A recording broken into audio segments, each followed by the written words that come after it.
Teraz vám ukážeme skutočných vytrvalcov so železnými lítkami.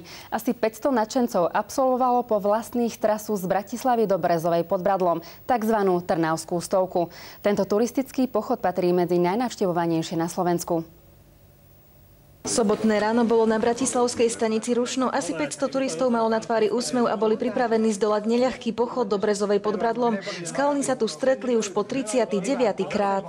Je to 100 km diaľkový pochod, ktorý je najpopulárnejší na Slovensku a myslím, že aj v bývalom Československu bol taká účasť, ako vidíte aj tu, tak na žiadnom pochode nie je toľko ľudí. Pravidlá sú jednoznačné, treba to realizovať alebo ukončiť do 24 hodín. Asi 6 krát som došiel do cieľa. Zúčastnil som sa už 4. ročník a jeden ročník som to ani neprešiel.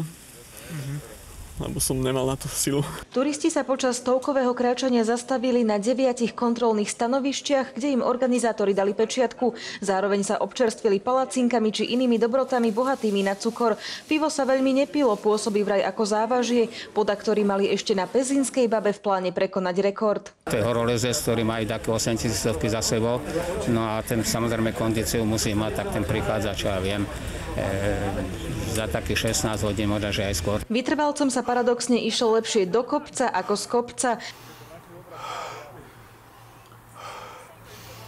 Nezabudnuteľný pohľad si vychutnali z Veľkej Vápenej, ktorá je asi v polovici cesty. Tu už si mnohí masírovali odtlaky či ďalšie sily načerpávali pri opaľovaní. Človek trošku odídu nohy a trochu sa mu odkysličí mozog a je to celé také, ale podľa mňa nakoniec to budú skvelé zážitky. Budúci rok si určite vezmem čokoládu. Únava je, no.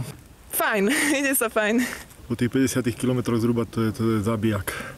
Ja ako bez kondičky úplne ako amatér nič nerobím, teraz len som si ako trúfol a zasa skoro som umrel. Asi 65. kilometr pri obci Buková bol najťažší, nohy boli ťažké ako z olova, baterky osvetľovali len kúsok cesty a z turistov zvládol už len jeden dať ruku hore. No ranný príchod do Brezovej im zaručil takýto diplom a svalovú horúčku na najbližšie 2 dni. Dominika Kusá, Rozhlas a Televízia Slovenska. Devínskou Novou Vsou dnes zneli v Slovensku